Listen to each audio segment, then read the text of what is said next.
और इसी बीच एक बड़ी खबर आपको रायबरेली से बताते चले, जहां रायबरेली में अपर जिला जज का कोरोना से निधन हो गया है। एडीजे मनोज उपाध्याय का कोरोना से निधन हो गया है। बता दें, एम्स ऋषिकेश में कई दिनों से भर्ती चल रहे थे, वो कोरोना से जूझ रहे थे और इस दौरान उनका निधन हो गया है।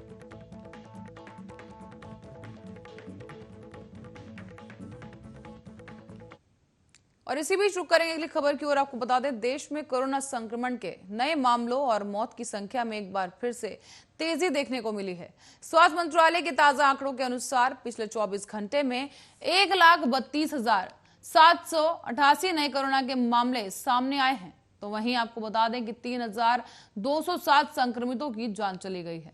वहीं 2,31,456 लोग कोरोना से ठीक भी हो गए हैं। और इसी के साथ ही लगातार जो आंकड़ों में गिरावट देखी जा रही थी, अब एक बार फिर से कोरोना संक्रमण के आंकड़ों में इजाफा होने लगा है। देश में एक बार फिर से कोरोना ने रफ्तार पकड़नी शुरू कर दी है। और इसी बीच ये जो ताजा आंकड़े आपको दिखा रहे हैं, जहां पर 24 घंटे में करीब 1.33 लाख नए केस सामने आए हैं। और इसी के साथ ही 3,207 मरीजों की कोरोना से मौत हो गई है।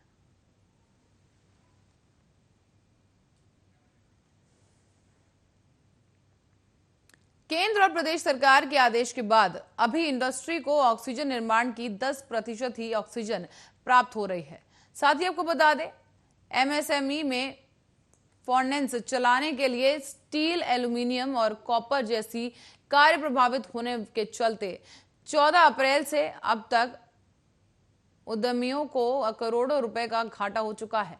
और इसके साथ ही कच्चे माल की आपूर्ति, लेबर का उपलब्ध ना होना और मार्केट में डिमांड खत्म होने की समस्या से भी जो उद्योग जगत है वो जूझ रहा है।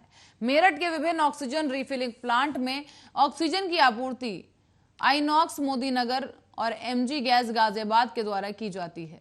ये विभिन्न गैस सप्लायर्स हैं जिनके पास कैप्सूल में गैस पहुंचती है, जिसे प्लांट में स्टोर कर छोटे सिलेंडरों से मध्यम तक के सिलेंडरों में सप्लाई किया जाता है। और इसी के साथ ही अब मेरठ का महेश्वरी ऑक्सीजन प्लांट भी गैस निर्माण कर रहा है। प्रतिदिन यहां 1,000 गैस सिलेंडर का निर्माण होने का आईआईए है और दावा किया गया है। साथ ही ministry of commerce and industries के द्वारा जारी किए गए आदेश अनुसार अब इंडस्ट्री को गैस उपलब्ध कराने की छूट दे दी गई है।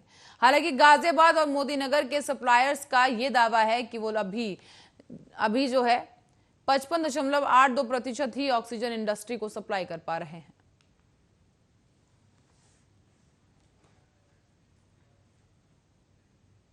और इसी बीच 9वीं और 11वीं की छात्र वार्षिक परीक्षा फल के आधार पर अगली कक्षा में भेजे जाएंगे बच्चे। इसी के साथ ही आपको बता दें कि साल भर कोई परीक्षा या असेसमेंट नहीं हुआ हो तो सामान्य रूप से छात्रों को प्रमोट करने का निर्देश जारी किया गया है।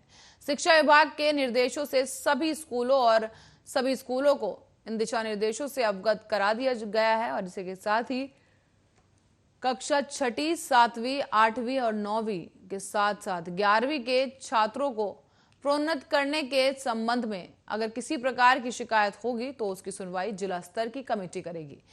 माध्यमिक शिक्षा विभाग ने कक्षा 6, 7, 8, 9 और 11वीं के छात्रों को अगली कक्षा में प्रमोट करने के दिशा निर्देश जारी कर दिए हैं। इसी बीच आपको बता दें, जिला विद्यालय निरीक्षक डॉक्टर मुकेश कुमार सिंह ने बताया है कि विभाग के निर्देश के अनुसार कक्षा 6ठी से 8वीं तक छात्रों को सीधे अगली कक्षा में भेजना है। वहीं कक्षा 9वीं और 11वीं के छात्रों को वार्षिक परीक्षा फल के आधार पर प्रमोट किया जाएगा। जिन स्कूलों ने वार्षिक परीक्षा नहीं कराई है वो वर्ष भर में कराए गए टेस्ट, प्रोजेक्ट, आंतरिक मूल्यांकन के आधार पर बच्चों को अब प्रमोट कर सकते हैं।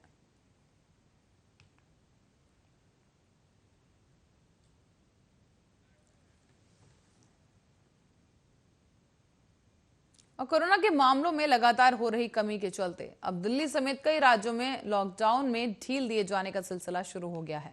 अनलॉक की प्रक्रिया चरणबद्ध तरीके से शुरू कर दी गई है। और इसी बीच केंद्र ने राज्य सरकारों से इस मामले में जल्दबाजी नहीं करने की सलाह दी है।